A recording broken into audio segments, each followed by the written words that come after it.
Hello friends, I welcome you all to Amit's tutorial. Today I am with a very interesting topic which is useful for every section, right from a small children to all those willing to speak well, all those willing to write well, all those trying to sort out, all those trying to solve common errors. These things will help. आज मैंने choose किया है WH family, a bit confusing but needs to be understood well as they are very useful. WH family का use generally होता है to ask question. Yes, question दो तरह के होते हैं, आप लोग जानते हैं. एक क्वेश्चन टू आस्क जस्ट जिसका आंसर आप यस और नो में देते हैं, जैसे are you happy? Yes. Are you tired? No. Do you play? Yes. Will you go? No. Yes और नो. लेकिन जिसका आंसर लिखने के लिए आपको एक वर्ड या एक सेंटेंस लिखना पड़े, उस क्वेश्चन का आंसर हम लोग जनरली किससे देते हैं? उस क्वेश्चन को हम जनरली करते हैं WH वर्ड से उसका हम लोग क्वेश्चन करते हैं. जैसे व्हाट डू यू प्ले, इसके लिए आपको आंसर लिखना पड़ेगा. आप क्या खेलते हैं? I play hockey. एक वर्ड ही बोलना पड़ेगा, I play cricket, I play hockey. लेकिन अगर हम जस्ट क्वेश्चन पूछें आपसे, जनरल क्वेश्चन, इसका फॉर्मेशन क्या है? सब्जेक्ट के पहले हम लोग हेल्पिंग वर्ब ले आए और उसके बाद लास्ट में हम लोग क्वेश्चन मार्क. क्वेश्चन मार्क तो इसमें भी लगेगा आपको, और हेल्पिंग वर्ब सब्जेक्ट के पहले इसमें भी लगेगा. लेकिन क्या समझने की चीज है जो हम लोग समझे, जो मैंने अभी आपको डिस्कस किया. आज मैंने लिया है हु. हु का मतलब आप लोग जानते हैं. हु यूज्ड होता है सिर्फ ह्यूमन बींग्स के लिए.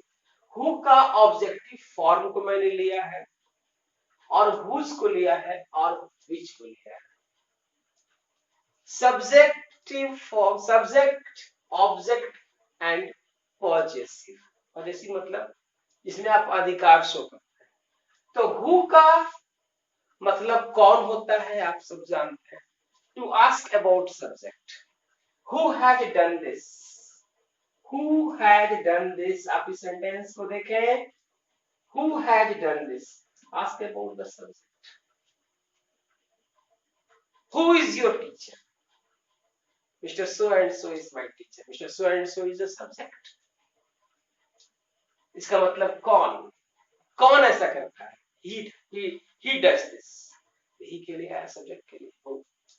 तो इसके बाद हु का यूज होता है एज ए रिलेटिव, जिसका मतलब होता है जो. जैसे द बॉय, लड़का. जो द बॉय लड़का. हु जो वहां काम करता है, who works there is good. लड़का जो वहां काम करता है अच्छा है. The boy who works there is good. Very nice. जो हु के लिए यहां पर क्या आ गया? लेकिन ये जो आप हु यूज कर रहे हैं, ये जो मैंने यूज किया है, क्यों? इसलिए कि बॉय लिविंग, बॉय के लिए. लेकिन रहता, अगर यही रहता कि the pen, just for clearing out, the pen blank you have is nice. यहां पर अभी जो आएगा the pen which you have, लेकिन यहां पर अगर हु करेंगे सेंटेंस गलत होगा, करना होगा विच. जो फर्दर हम मुझे बताएंगे आपको नेक्स्ट स्टेप में. मैं समझ करता हूं आप लोग समझ गए होंगे. whom ऑब्जेक्टिव फॉर्म है किसका? जैसे आई का ऑब्जेक्टिव फॉर्म होता है ना, मी, ही का ही, सी का हर, दे का देम. उसी तरह से हु का ऑब्जेक्टिव फॉर्म whom होता है. इसको आप समझे. जैसे मैंने लिखा यहाँ पर एक क्वेश्चन सेंटेंस लिखा है, I meet Ravi, simple sentence है, आई मीट रवि। इसी में क्वेश्चन पूछा जा रहा है हमसे, whom do you meet? whom do you meet what? ये whom किसके लिए आया? आप देखें रवि, तो प्रोनाउन किसको कहते हैं? जो नाउन के बदले आता है। रवि क्या है? Proper noun. इसके लिए क्या है? प्रोनाउन। किसको आपने, किसको, किससे आप मिले? whom do you meet? तो किससे आप मिले? इसी तरह से एज ए रिलेटिव आ जाइए आप, the boy whom you saw is honest, जिसको आप देखे वो ऑनेस्ट है। तो जिसको सेंस में आ रहा है। और नेक्स्ट है, ये सिर्फ आएगा आपको who, whom, who, सिर्फ ह्यूमन बींग्स के लिए आएगा, हमेशा याद रखें। फर्दर पॉइंट ऑफ डिस्कशन क्या है? फर्दर पॉइंट ऑफ डिस्कशन है whose। whose क्या शो करता है? अधिकार शो करता है। ये पॉजेसिव है, जैसे आई का मैं लिखा माई, माई पेन इज गुड। तो whose आता है, यूज होता है कुछ टू आस्क क्वेश्चन, किसका घर है? यहाँ अधिकार शो कर रहा है। whose house is this? whose pen is this? इसमें क्या करना पड़ेगा आपको? whose के बाद एक नाउन रखना पड़ेगा, उसके बाद helping verb. whose house is this? whose pen is this? तो यहाँ पर हम लोग क्या कर रहे हैं, ध्यान दे रहे हैं। whose, देखिए नाउन एक आया, is this, ये सब्जेक्ट। अगर हम लिख देते हैं whose house this is, तो हो जाएगा, तो आपका वो इनडायरेक्ट क्वेश्चन जो नरेशन हम लोग बनाते हैं उसमें यूज करते हैं। लेकिन अगर जब हम लोग जनरल क्वेश्चन पूछेंगे, डायरेक्ट क्वेश्चन पूछेंगे, तो उसमें whose house is this होगा, तो सब्जेक्ट के पहले हेल्पिंग वर्ब होगा। और यहाँ पर क्या होगा, जो हम अधिकार शो कर रहे हैं, जिस वर्ड पे हमारा फोकस है, जैसे whose house, तो whose के जस्ट बाद रखें, whose pen, whose money, whose time। Next क्या है? whose as a relative, the man whose name is XYZ is honest, जिसका नाम XYZ है वो ऑनेस्ट। जिसका देखिए यहाँ पर इसका सेंस है, जिसका मतलब व्हाट, अधिकार शो कर, रिलेशन शो कर रहा है।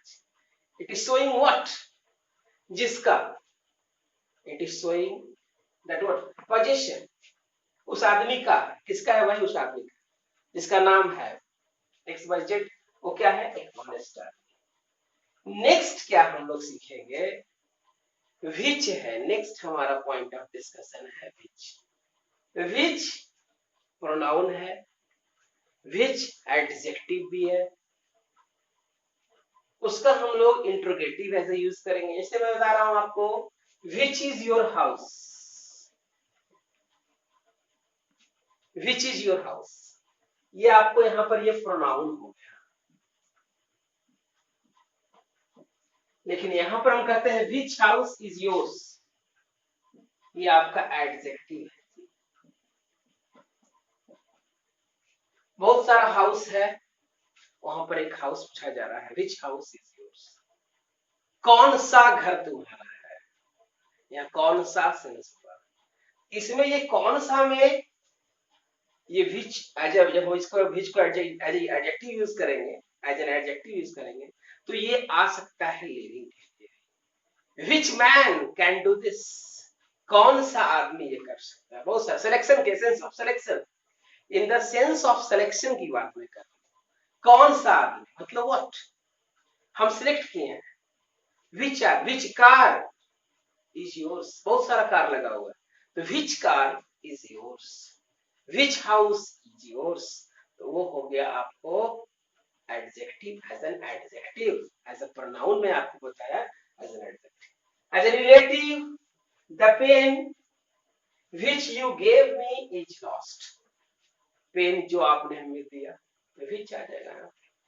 लेकिन जब हमको देखना है हुज का सेंस आ रहा है तब हम क्या करें? जैसे क्वेश्चन है हाउस, घर जिसका रंग ब्लू है मेरा है।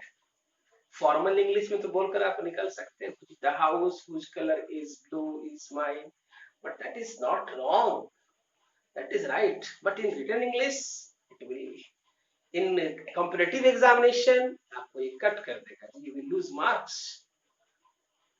कॉम्पिटिटिव एग्जामिनेशन में क्या करने होंगे आपको? इसमें करना होगा आपको जैसे the house, the colour of which, the house, ध्यान दीजिएगा, the colour of which is blue is fine, the house the colour of which is blue is fine, the dog the name of which is Tommy is very good, is very obedient, the dog the name of which, the dog the color of which is black is very nice to look at। याद रखें the color of which, यहां पर हम कैसे बना रहे हैं, the color of which, जो पोजीशन है उसके सेंस में करो, the color of which, the house the gate of which is large is yours। तो मेरे कहने का मतलब है कि in the sense of whose अगर हम लोग यूज करेंगे तो उसका तरीका ये है, the house the colour of which is blue is mine. ये था आपका WH वर्ड का ओनली 4 मैं आज आपको बताया। I will make one more video on the same topic and I have made this just to clear some doubts as students generally have in use of WH words। Once again you must keep in mind that questions whenever you ask and which and the answer of such questions which require a sentence or a word as use WH word use किया जाता है। और yes or no तो हम लोग generally helping word पहले करके बना देते हैं, do you play, no, do you eat, yes, these things, but what do you play, you will have to use the word I play hockey। तो further हम लोग डिस्कशन क्या कर रहे थे, who, whom, whose, and मैं उम्मीद करता हूँ you all must have understood। Like, subscribe and share। I will be coming with more videos on very effective